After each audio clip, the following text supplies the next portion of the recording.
جميعا.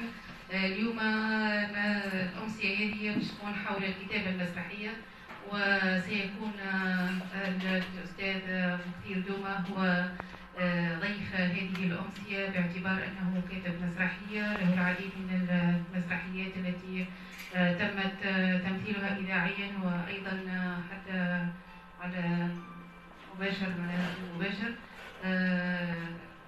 أكيد الأمسية هذه باش تكون مميزة، باعتبار أنه تطرق لهذا الجنس من الأجناس الأدبية الكتابة المسرحية، له ميزاته وله زاد خصوصياته باش نكتشفوها مع تقديم الأستاذ محمد بن جماعة للسيرة الذاتية أو السيرة الأدبية لأستاذنا الضيف. نجدد الترحيب بكم ونتمنى لكم أمسية رائقة ورائعة، والكلمة للأستاذ محمد بن جماعة. أيها الحضور الكريم، الحقيقة اللقاء هذا هو من هندسة وإعداد إدارة المكتب الجهوي بصفاقس، وبدعم من المديرية الجهوية للشؤون الثقافية والإبداع، وكذلك أطراف أخرى منها مركز الفنون الدرامية بصفاقس وإذاعة صفاقس. اللي نحب نذكر به هو أن اللقاء هذا يختلف عن لقاءاتنا الأدبية اللي تعدات قبل نتناول الروايات ونشوفوا المجموعات الشعرية، لقاءات أدبية من سرديات في النقد الأدبي إلى غير ذلك.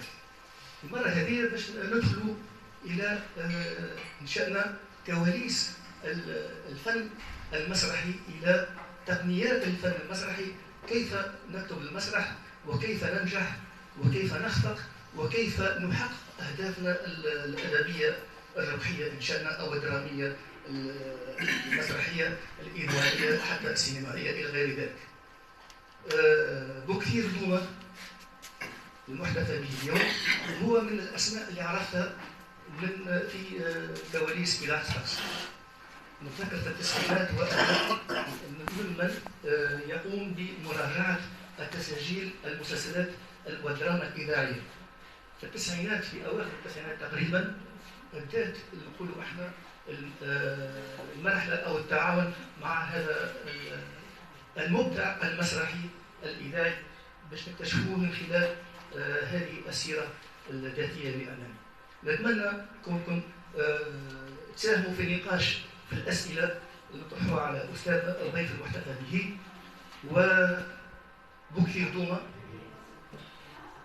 كتب هذا المسرح من بين الأعمال اللي كتبها داحس والغبراء. هذا إنتاج مركز الفنون الدرامية صفاقس 2011.